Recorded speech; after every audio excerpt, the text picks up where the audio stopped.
Hi, welcome to the Always Evolving podcast. I'm your host, Dr. Elizabeth Fedrick. Have you ever delayed a task for what feels like ages, only to realize it wasn't nearly as daunting as you expected? We have all been there. But why do we constantly procrastinate, subjecting ourselves to this unnecessary stress? Britt Frank, a psychotherapist and author of The Science of Stuck, is here to unravel the mysteries behind human procrastination.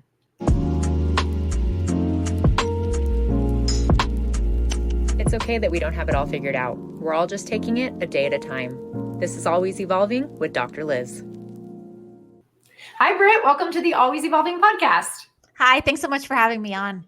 Yes, I appreciate you being here. Before we get into the topic, tell everybody who you are, what you do. So I am a licensed neuropsychotherapist and a trauma specialist, and I help get people unstuck.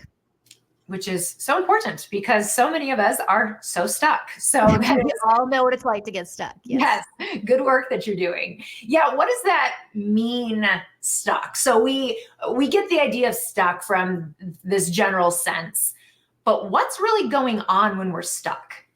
So when I talk about being stuck, I'm talking about people for whom there's no logical reason. There's no systemic reason. It's like, I want to get fit, but I'm sitting on the couch. I want to quit drinking, but I'm on my third bottle of wine. What's wrong with me? And everyone says the same thing. Part of me knows, I know exactly what I'm supposed to do to make my life good, but this other part of me takes over. And then I just sort of fall in the cracks. I don't do the thing. And now I'm stuck.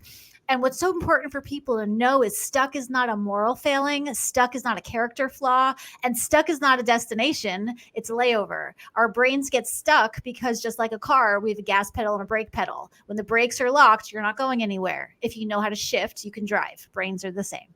Yeah, and great points. And that cognitive dissonance is so frustrating. And we all experience it of just like sitting there and, okay, I know I should be doing this or that. And when we think about mental health disorders, we think about the impact of anxiety, depression, ADHD, all three I'm diagnosed with, I can relate to.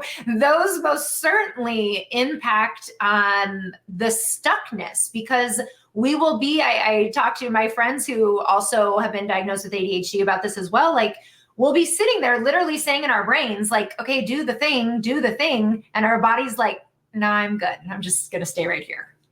And especially, and I identify as neurodivergent on multiple levels, and I'm a recovering addict, and I'm a trauma survivor. So I'm stuck, I know what to do. Come on, brain. And then we fight ourselves. And the thing is, if you're fighting yourself, no one is ever going to win.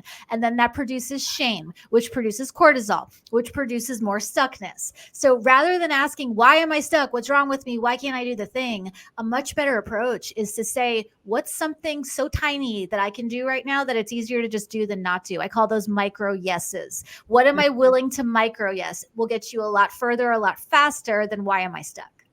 So what might that look like? I love that, by the way. What might that look like? Somebody is, maybe their goal is to lose weight, let's say, and or just get healthier in general. And they find themselves, fifth night in a row on the couch. What would be a micro on that? A micro yes for that. And I love that topic because it's such a common dilemma for most people, myself included. So our brains don't like big. The thing to know about the human brain is all change, even healthy, positive change, if it's done too fast, too soon, will register as threatening and our brain will shut it down. So a micro yes for getting fit is not take a walk after work. It's not sit and meditate for half an hour. It's not even 5 minutes. A micro yes for working out is put your left shoe by the door, then go back to the couch. Tomorrow, put your right shoe by the door. And everyone rolls their eyes and says to me, that's the stupidest thing I've ever heard. And my response is, yep, it sure is. And that's science. That's simple science that gets you the results you want. You can fight me on it, but do it your way. It doesn't work. Those micro yeses compound and they build, and you get a little microdose of dopamine every time you do a micro yes.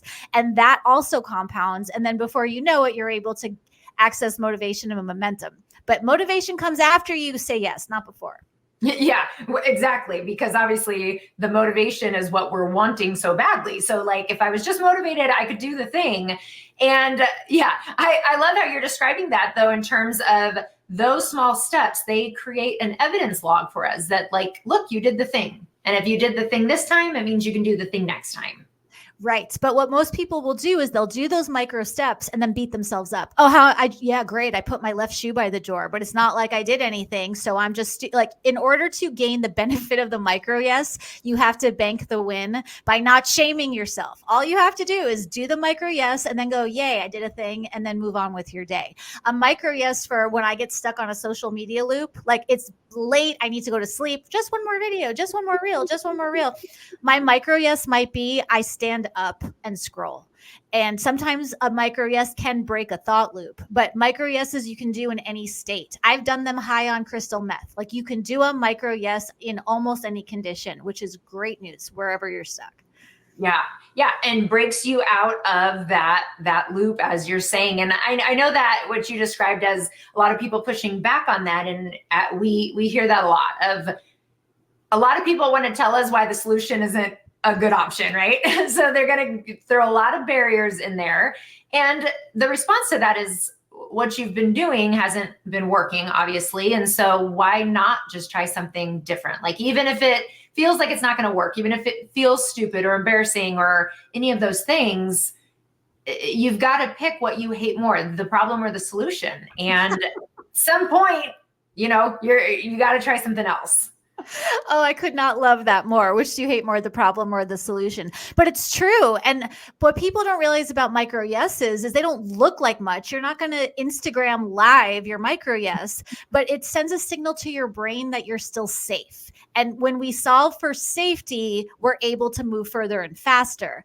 And people don't realize that, well, I'm safe. Obviously, I'm safe. Like, what's wrong? There's nothing wrong. But safety is part of your unconscious nervous system mechanism. You don't get to logically decide what's safe. Assume if you're not doing the thing you want to be doing, there's a safety issue in your brain. Micro yeses solve for that safety issue. That's a great point, because the brain is designed, the nervous system is all of it's designed to keep us safe. That's its sole job.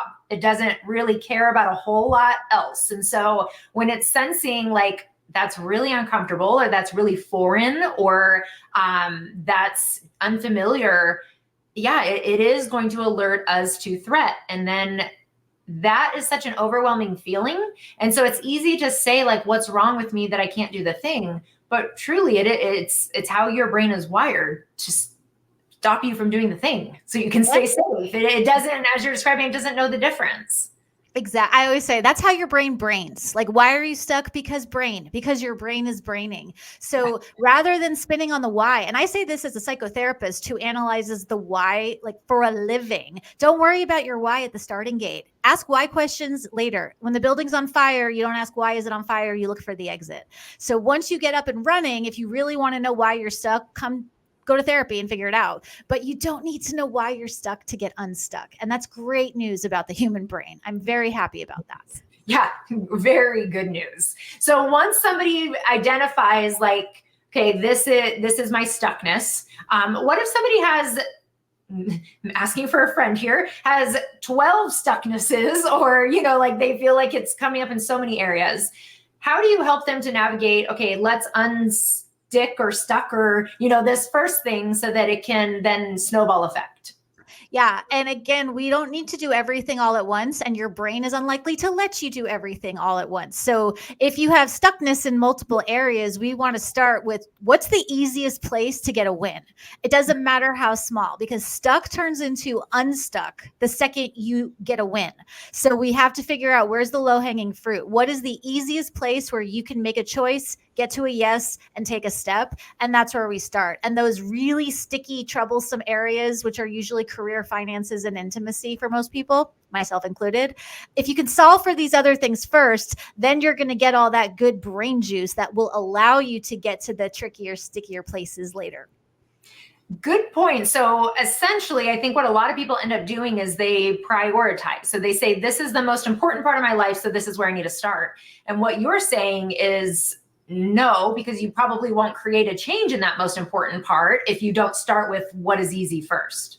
Exactly. And again, it's counterintuitive and it's frustrating. I was really angry when I learned about it. I'm like, this is dumb. How much money have I spent on therapy and graduate school and messing up my life? But it's simple, but it does work. And because science, because brain. Yes. Well, I love it. Thank you, Britt. Where can people find you? Where can they find your books, you on social media? Yeah, I'm on Instagram at Britt Frank. My book, The Science of Stuck, is available everywhere. And my new book, The Getting Unstuck Workbook. So if you don't want to read and you don't have any time, it's just exercises. It is just practical tools. Here's some stuff. Go do the things, get unstuck. That drops June 4th and pre-orders are available now. Awesome. And do you have a website that they're on, or just Amazon, Barnes, like everywhere? Yeah, Amazon, Barnes & Noble, Target, wherever books are sold. Very cool. Well, thank you again, Britt. I really appreciate the insights today and the really tangible takeaways. Thank you. Thanks for having me. Thank you for joining us on the Always Evolving podcast. You can find our episodes on YouTube, and you can head over to our website, www.evolvecounselingaz.com, to subscribe to our weekly e-newsletters. We would also love to connect on Instagram at Evolve Counseling AZ. This is Always Evolving with Dr. Liz.